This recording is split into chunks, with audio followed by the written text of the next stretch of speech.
Hello, welcome to the ongoing series of videos regarding software development using Agile at Appster.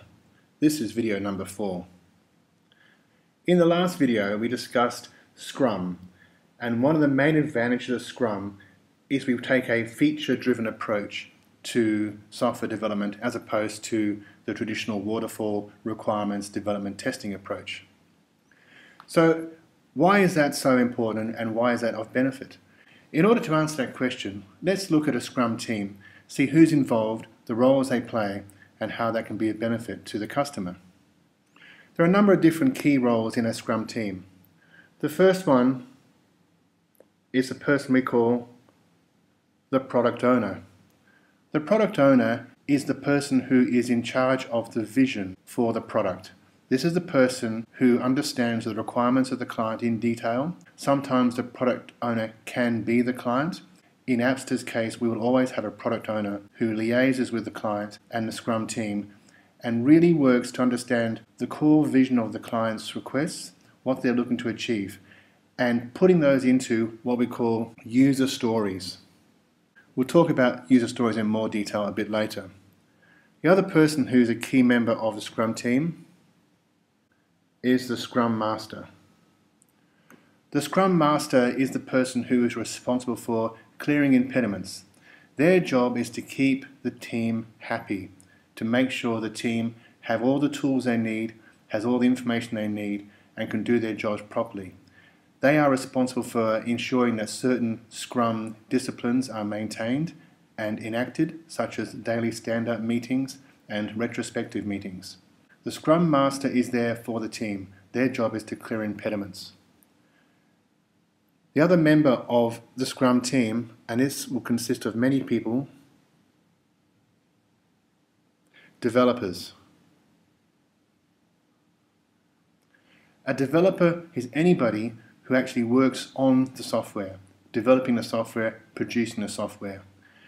Specific developers could be software developers, QAs, graphic designers. Developers is a term used to encompass all people who actually work on the software for the client. And that is a Scrum team. Typically a Scrum team will consist of between 5 and 9 people.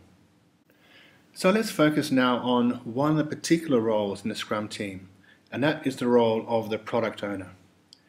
As we mentioned before, the role of the product owner is to understand and capture the vision of the client software. So how do they do that? They do that by capturing a list of functional requirements as user stories. Now, a user story is one or more sentences in everyday or business language that the end user would understand.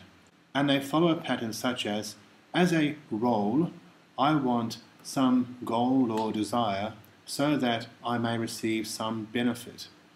An example might be, as a user, I want to search for my customers by their first and last name so that I may find them easily. Or, as a non-administrative user, I want to modify my schedules, but not the schedules of others. User stories are a convenient way by which the product owner can define the requirements of the system in a language which the client can understand, and also allows therefore the client to prioritize them in order of importance.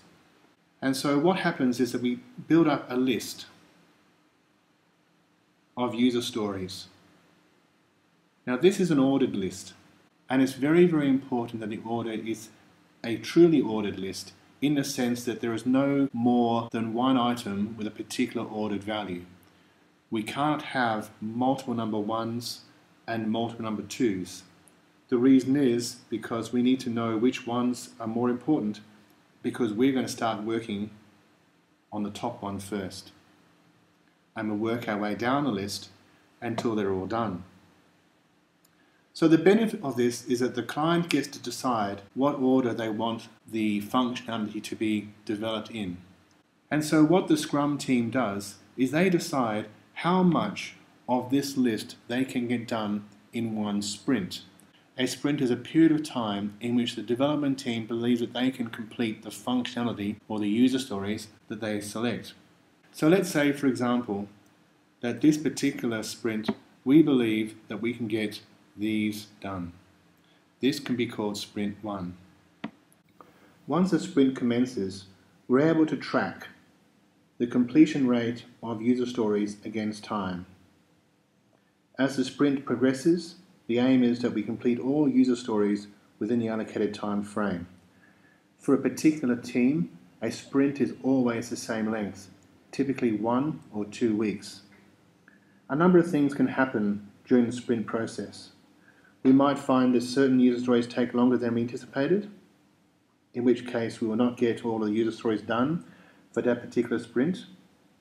Alternatively, we might find that some user stories are done quicker than we had anticipated, indicating that we'll get all the sprint tasks done prior to the end of the sprint.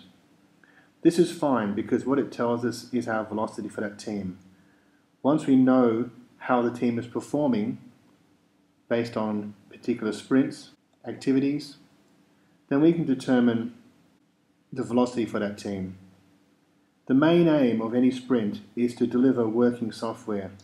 If we cannot deliver all the user stories, then some stories will be moved into the following sprint. If we finish the sprint early, then the sprint does finish early and we deliver the software early. And then we do a retrospective to look at the sprint and understand what we did well and what we can improve on. Once these activities are completed, then they are removed from the backlog.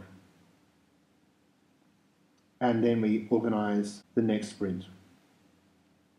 During this process, the client has the enviable role of being able to firstly see the software as it is delivered after each sprint, play with it, test it, look at it, understand it. They may realize that there are items in the backlog which perhaps need to be moved down in priority. They may also realize that there are items in the backlog that they want to move up in priority. The user can do this. They can do this for any user story that has not yet been sprinted or completed. This gives the client ultimate flexibility. The only caveat is that whatever user story is brought up into priority cannot exceed the user stories that are in that sprint in terms of their size. So if they want to move a user story up in priority, then something has to be taken out and moved down. This gives the client much greater flexibility and freedom. It also embraces change, which is one of the Agile principles, and allows the software to develop as the client needs, not as they initially requested. During the Scrum process, the product owner's role is to work with the client in grooming the product backlog. And what that means is the product owner works with the client to ensure that all user stories are fully understood and fully understandable to the development team, that the acceptance criteria is fully defined, and that future sprints are properly planned to ensure that the user stories within each sprint are achievable given that team's velocity.